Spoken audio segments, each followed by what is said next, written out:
கங்கை கொண்ட சோழன் பாகம் 1 அத்தியாயம் 2. ஒரு வெள்ளிக்கிண்ணத்தில் தழும்ப தழும்ப நீர்த்த பசும் நெய்யை எடுத்தபடி ராமநாத சிவாச்சாரியார் சமையல் அறையிலிருந்து சாப்பாடு கூடத்திற்கு வந்தார். சாப்பாடு கூடத்திலே எதிரும் புதிருமாக 12 அந்தணர்கள் அமர்ந்து கொண்டிருந்தார்கள். சிலர் வெறுமே விட்டத்தை பார்த்து கொண்டும், சிலர் கம்பீரமாக வேதகானம் செய்வது போலவும், சிலர் மிக அந்தரங்கமான அரசியல் விஷயத்தை பரிமாறிக்கொள்வது போலவும் பல்வேறு செயல்களில் ஈடுபட்டு கொண்டிருந்தார்கள். எல்லோர் முன்பும் தலைவாழை இலை போட்டு அதிலே பீர்க்கங்காய் துவையலும் மிளகு குழம்பும் ஊற்றப்பட்டு இருந்தன. இடரிக்க, அதாவது இட்லி எனப்படும் அவித்த அரிசி உணவை பரிமாறுவதற்காக முன்பு அந்தணர்களின் உடல் சூடு குறைவதற்காக பசும் நெய்யை உருக்கி ராமநாத சிவாச்சாரியார் கொண்டு வந்திருந்தார். விரலால் சூடு தணிந்திருக்கிறதா என்று பார்த்தார். சூடு தணிந்திருந்தது. வெதுவெதுப்பாக இருந்தது. ஒவ்வொரு அந்தணருக்கு எதிரே போய் நின்றதும் அவர்கள் வலது கையை குவித்து வைத்து கொள்ள அதில் நெய்யை தாராளமாக விட்டார். நெய்யை வாங்கி மணத்தை முகர்ந்து உதடு வைத்து சர் என்று சப்தத்துடன் அந்தணர்கள் உறிஞ்சி குடித்தார்கள்.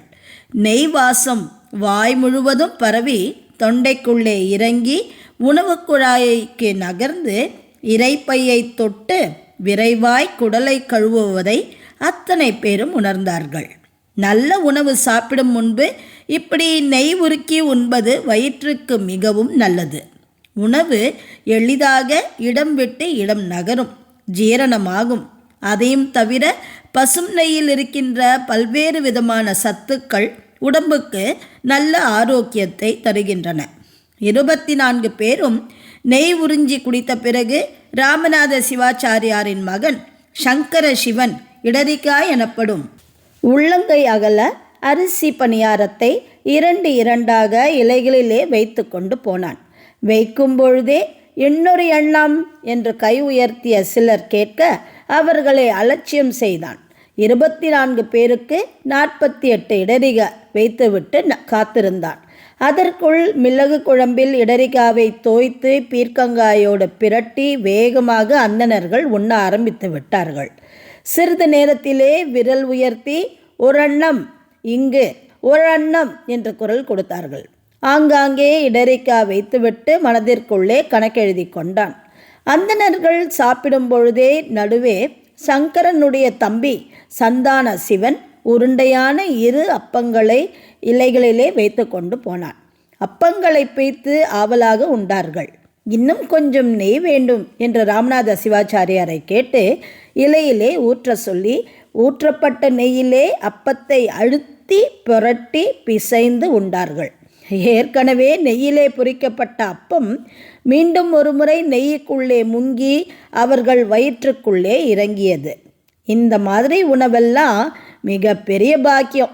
எல்லோருக்கும் கிடைக்காது, எல்லா தேசத்திலும் கிடைக்காது, எல்லா ஊரிலும் கிடைக்காது. இந்த தஞ்சை பெரும் மண்ணிலே ராஜேந்திர சோழர் ஆட்சி செய்கின்ற இந்த அற்புதமான காலத்திலே சோழ நாடு சோறுடைத்து என்று மற்ற ஊர்காரர்கள் பொறாமைப்படும் வண்ணம் செழிப்பாகவும் சுவையாகவும் கிடைத்தது. இந்த செழிப்பு அந்த சமையற்கூடத்திலே பசும் நெய் வாசனையாக, அப்பத்தின் இனிப்பாக, இடரிக்கா ஆவியாக வெளியே தெரிந்தது. அந்தணர்கள் எழுந்து புறக்கடை பக்கம் கையலம்ப போனார்கள்.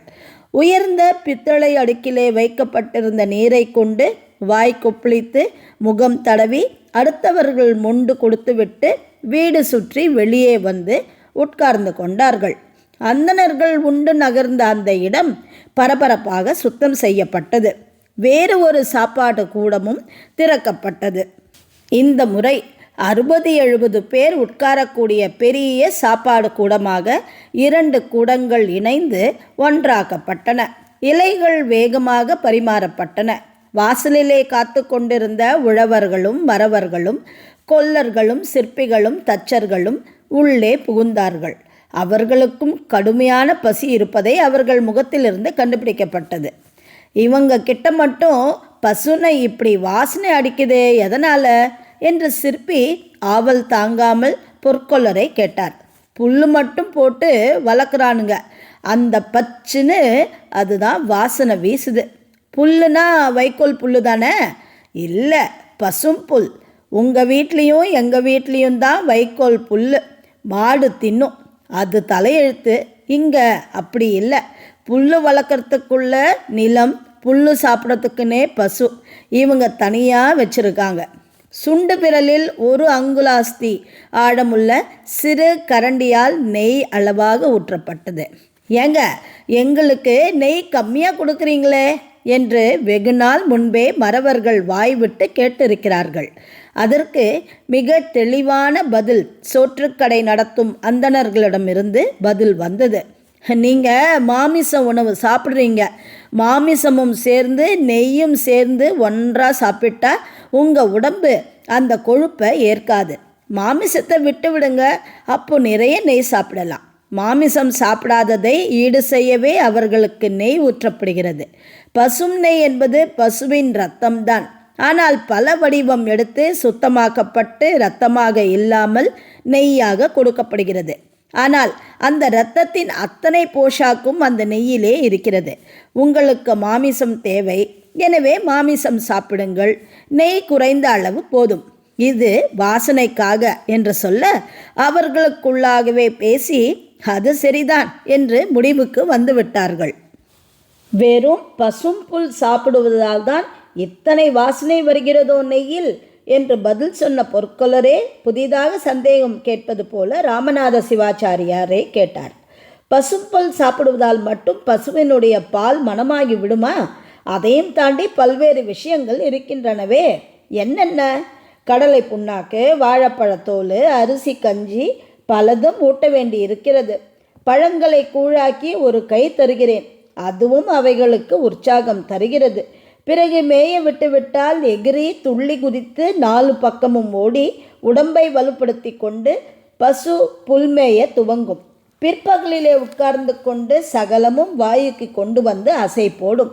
நிம்மதியாக அசை போடும். உட்கார்ந்திருக்கின்ற பசுவை எழுப்பி கை வலிக்க வலிக்க பால் கறந்து அந்த கறந்த பாலை காய்ச்சி வெண்ணெய் எடுத்து வெண்ணெயை எடுத்த பாலை விட்டுவிட்டு வெண்ணெயை தனியாக காய்ச்சி உங்களுக்கெல்லாம் கொடுக்கிறேன். நீங்கள் இடறிக்க மட்டும்தான் காசு தருகிறீர்கள், அப்பத்துக்கு மட்டும்தான் காசு கேட்கிறேன். இந்த நெய் இலவசம். எங்கள் கடைக்கு நீங்கள் வர வேண்டும் என்கின்ற எண்ணத்திலே நான் ஏற்படுத்துகின்ற விளம்பரம். அவர் குரலிலே பெருமிதம் வழிந்தது. மிகப்பெரிய தானம் செய்கின்ற அலட்டல் தெரிந்தது. இப்போ கோவிலுக்கு போவதே இல்லை போலும். ஒரு ஓரத்திலே உட்கார்ந்திருந்த மறவன் உரத்த குரலிலே கேட்டான். உமக்கு எங்கே போய் வலிக்கிறது? நான் கோவிலுக்கு போனா என்ன, போகலன்னா என்ன?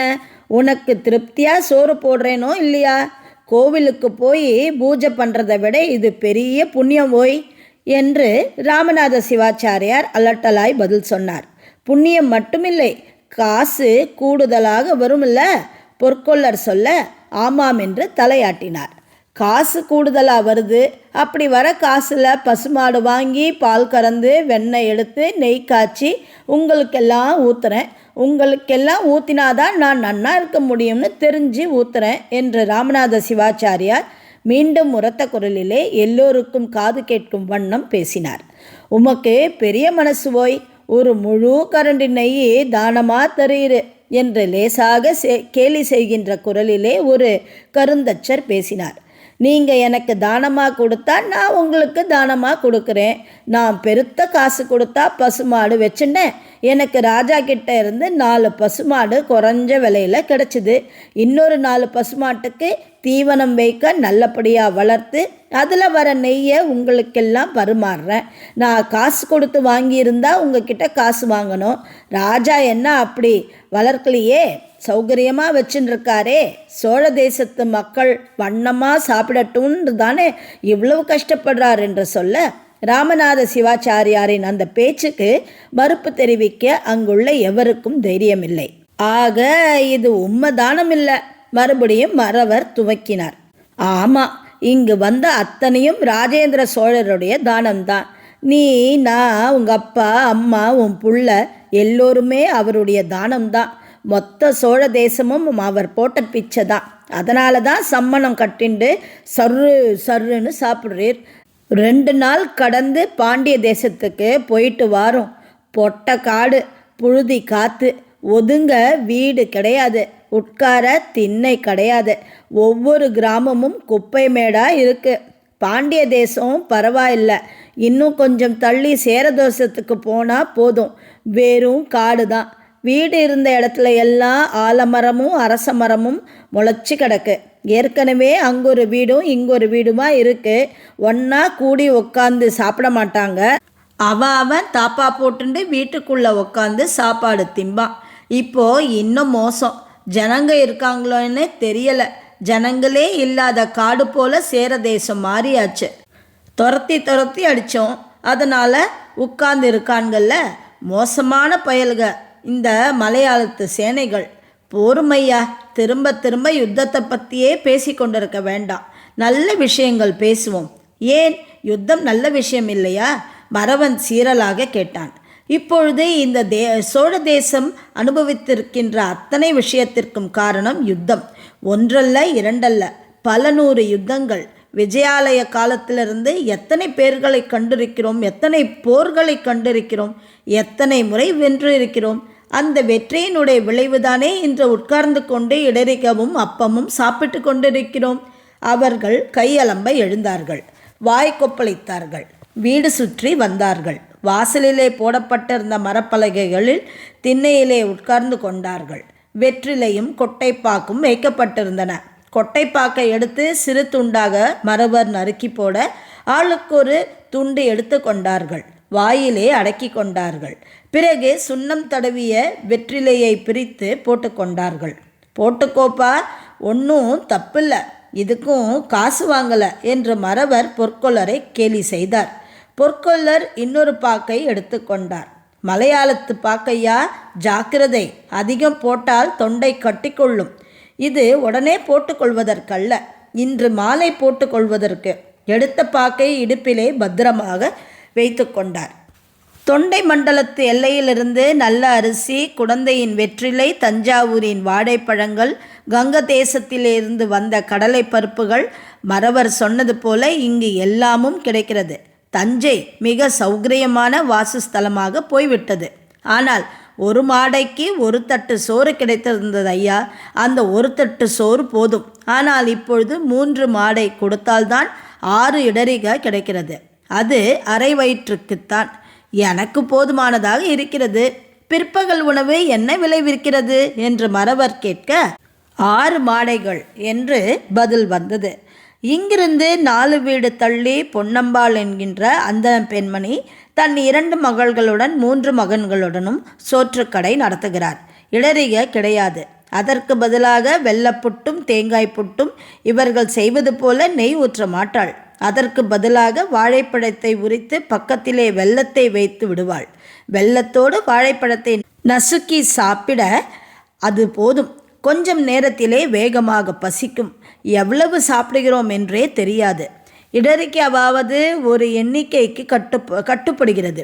அவள் கரண்டியாக வைப்பதுதான் கணக்கு. அவள் சொல்வதுதான் இறுதி.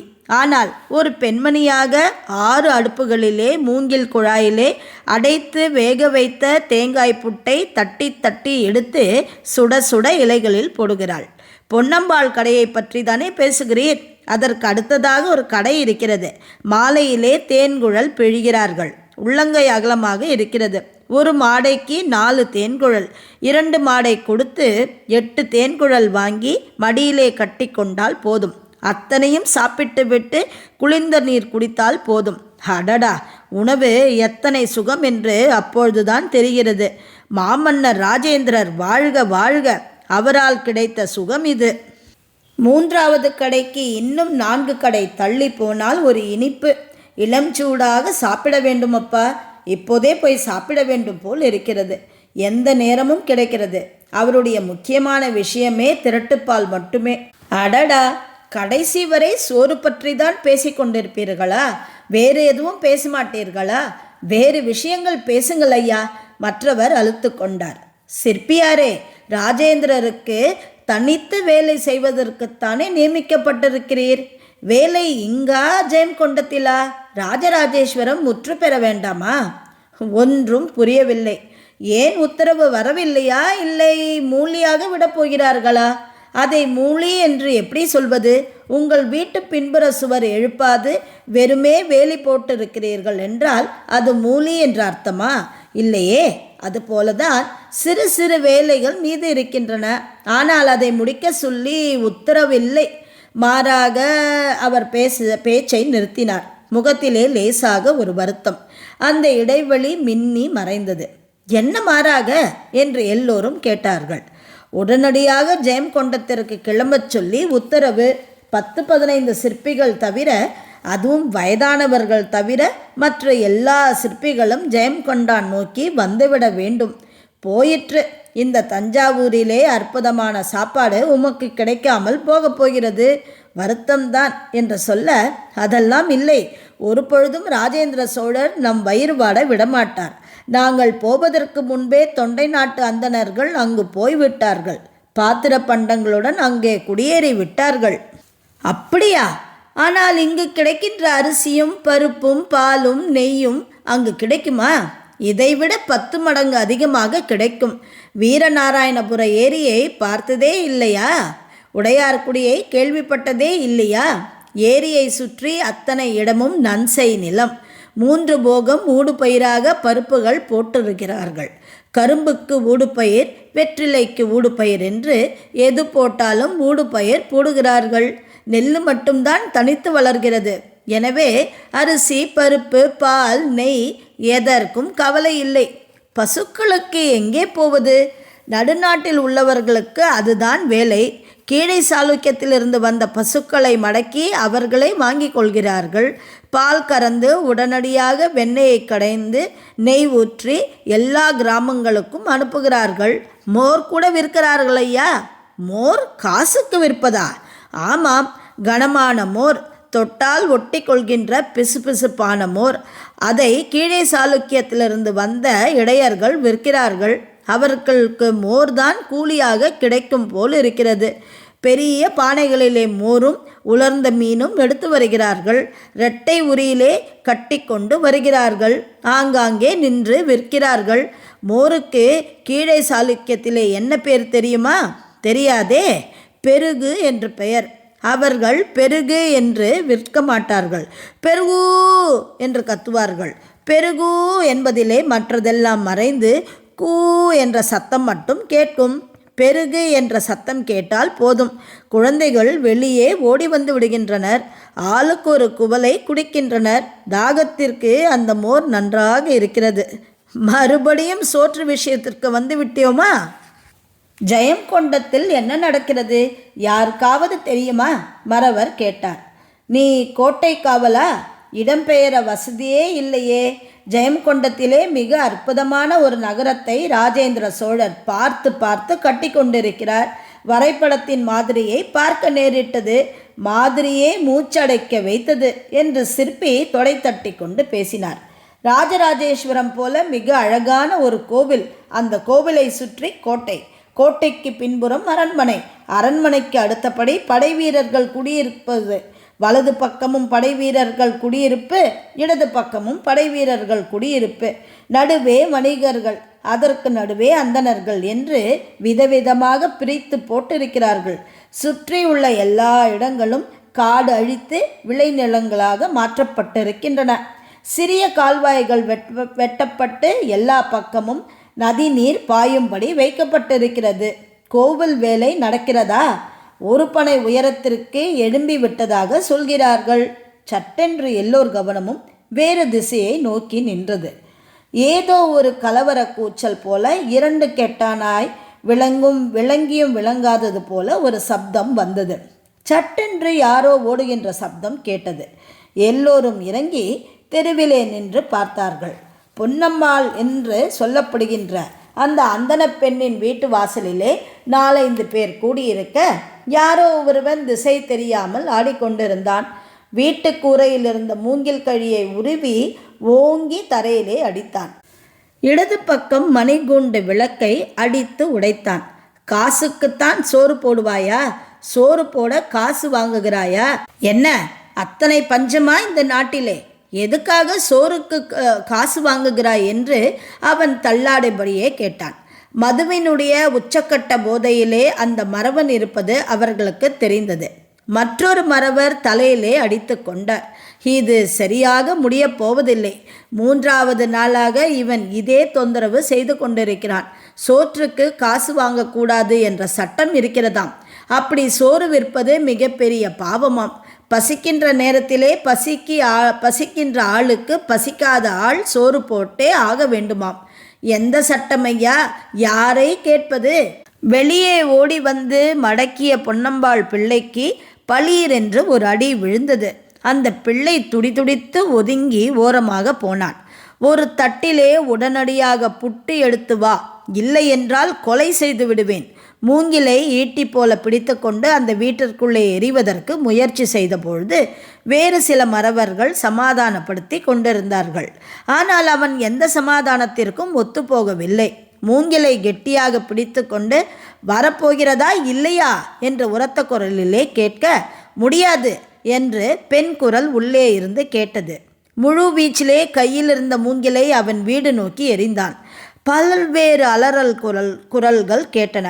வாசலிலே இருந்தவர்கள் திபு திபு என்று பொன்னம்பாளின் வீடு நோக்கி போனார்கள். அடே, யார் நீ? என்ன நினைத்து கொண்டிருக்கிறாய்? எந்த தைரியத்திலே ஈட்டி எறிவது போல மூங்கிலை வீட்டுக்குள்ளே எறிகிறாய்? யார் மேலும் பட்டிருந்தால் என்ன ஆகும்? அறிவு கட்டவனே, தள்ளிப்போ என்று சிற்பி முன்னே வந்து அவன் நெஞ்சிலே கை வைத்து தள்ளினான். எதிரே இருப்பவன் சிற்பி என்று தள்ளாடியவனுக்கு தெரிந்துவிட்டது. சிற்பிகளை யாரும் எளிதிலே பகைத்து கொள்ள மாட்டார்கள். சிற்பிகளை அரசர் மரியாதையாக நடத்துவதால் ஊரும் மரியாதையாக நடத்தி கொண்டிருந்தது. பசித்தவனுக்கு சோறு போட வேண்டும் என்று மனு தர்மம் சொல்கிறதையா? எனக்கு பசிக்கிறது, சோறு போடுங்கள் என்று அந்த மறவன் குடிபோதையிலே உரக்க கத்தினான். பனங்கள்ளு பசி கிளறும். யாரோ பின்னிலிருந்து பேசினார்கள். ஆமாம், பனங்கள் சாப்பிட்டு விட்டு தான் வந்திருக்கிறேன். பசி எடுக்கத்தான் செய்கிறது. இதற்கு என்ன பதில்? ஒரு மறவன் உயிரை திண்ணமாக மதித்து போர் முனைக்கு போக வேண்டும். வெட்டு குத்துப்பட்டு குத்துயிராக வர வேண்டும். அவனுக்கு ஒரு பிடி சோறு போடக்கூடாதா? கேட்டால் தரக்கூடாதா? 3 மாடை வேண்டுமா? எங்கிருக்கிறது 3 மாடை? ஆமாம், மொத்த மாடையும் கள்ளுக்கே போயிற்று. கடன் வைத்திருக்கிறேன் ஐயா. கடன் வைத்துவிட்டு குடித்துவிட்டு வந்திருக்கிறேன். அது இன்னும் உத்தமமான செயல். அப்பொழுது பசி கூடத்தான் இருக்கும். வேறு யாரோ கேலி பேசினார்கள். அவர்கள் கேலி செய்கிறார்கள் என்று அந்த மறவனுக்கு புரியவில்லை. புரிகின்ற நிதானமும் இல்லை. பேசிக்கொண்டே இருந்தால் எப்படி? எனக்கு புட்டு கொடு. அவன் இந்த முறை தடுமாறி சுவரிலே இடித்து கொண்டு திண்ணை பக்கம் இருக்கின்ற கம்பத்திலே முட்டிக்கொண்டு உள்ளே போக எத்தனிக்கின்ற பொழுது திடீரென்று வாசற்கதவு அடைக்கப்பட்டது. உள்ளிருந்த பெண் குழந்தைகள் பயத்தோடு கூச்சலிட்டு கதவை அடைத்தார்கள். அவன் கதவை எட்டி உதைத்தான். இன்னொரு மூங்கில் கழியை பிடுங்கிக் கொண்டான். ஓங்கி கதவிலே அடித்தான். தூணாக நின்றிருந்த மூங்கில் கழியை பிடுங்க அவன் முயற்சி செய்தான். பல பேர் அவனை அமைதிப்படுத்த முயற்சித்தார்கள். மறவன் ஒருவன் முன்னேறி, இதற்கு மேல் ஆட்டம் போட்டால் அடி வாங்குவாய். இங்கிருக்கின்ற யாரிடமாவது காசு வாங்கி அந்த காசை கொடுத்து உணவு சாப்பிடு. வீணாக ஆடாதே, கடன் வாங்கு என்று சொல்ல அவன் மறுத்துவிட்டான். முடியாது, எனக்கு பசிக்கிறது. பசித்த வயிறுக்கு சோறு போட வேண்டும். அது உங்களுடைய கடமை. நீ அதிகமாக பேசுகிறாய். கீழே சாளுக்கியத்தின் வட எல்லை வரைக்கும் போய் வந்திருக்கிறேன் ஐயா. எனக்கு ஒரு சட்டி புட்டு கொடுக்கக்கூடாதா? அவ்வளவு இலக்காரமா என்று மறுபடியும் அவன் 4 திசையிலும் அலைந்து கத்த அவன் அலைவதை வேடிக்கை பார்த்தார்கள். ராஜேந்திர சோழரின் நிர்வாகம் சரியில்லை என்ற முணுமுணுப்பு ஆங்காங்கே தோன்ற ஆரம்பித்தது. இத்துடன் இந்த அத்தியாயம் நிறைவடைகிறது. மீண்டும் அடுத்த அத்தியாயத்தில் நாளை சந்திக்கிறேன். வணக்கம்.